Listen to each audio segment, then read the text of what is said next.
పశువుల పండుగ జల్లికట్టు అంటారు. ఇది దాదాపు కొన్ని ఎన్నో సంవత్సరాలుగా జరిగే ఒక ట్రెడిషన్. ఇక్కడ ముందుగా బ్రిటిష్ కాలనీ జరుగుతుంది అంటారు. అండ్ ఫస్ట్ మన రంగంపేటలోను ఇంకో ఊర్లో జరిగేది.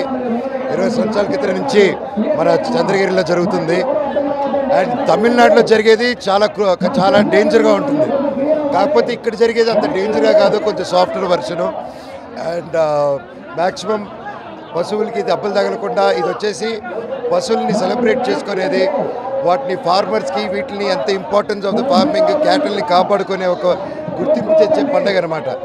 అండ్ అది మన చంద్రగిరిలో జరగడం చాలా హ్యాపీగా ఉంది. చంద్రగిరియే మామూలుగా అందరికీ చంద్రగిరి గురించి చంద్రగిరి కోట అనుకుంటారు, కానీ చంద్రగిరి అప్పటి నుంచో ఇన్నోవేషన్కి అండ్ కొత్తదనానికి వెల్కమ్ చేసేదే చంద్రగిరి కోట ఒక రిజంబ్లెన్స్. అప్పుడు ద్రవిడన్ను తర్వాత మన విజయనగరం సామ్రాజ్యం ఉన్నప్పుడు వాళ్ళిద్దరు కలిసి కట్టిన కోట అనమాట. అప్పట్లోనే ఇన్నోవేషను పార్ట్నర్షిప్ ఇవన్నీ చేసేవాళ్ళు, ఒక మంచి టెక్నాలజీ తీసుకురావడం, ఒక బిల్డ్ చేసేదానికి కోట. అందుకే ఈ రోజుకి అంత ఫేమస్.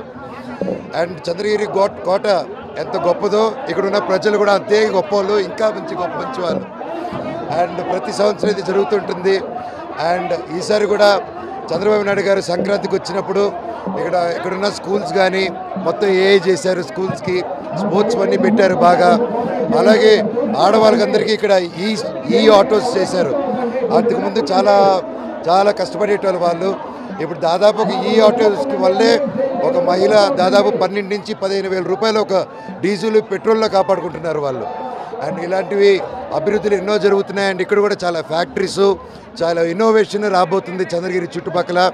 అండ్ చంద్రగిరిలో ఉన్నంత యూత్ చాలా యూత్ ఉన్నారు, చుట్టుపక్కల అంత యూత్ లేదు.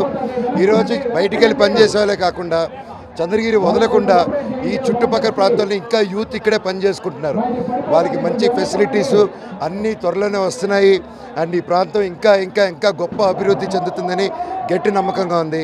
అండ్ పండగకి ప్రతి ఒక్కరికి శుభాకాంక్షలు. రాజకీయాలు ఏది మన చేతిలో లేదంటే అంతా దేవుడి చేతుల్లో ఉంది. Thank you.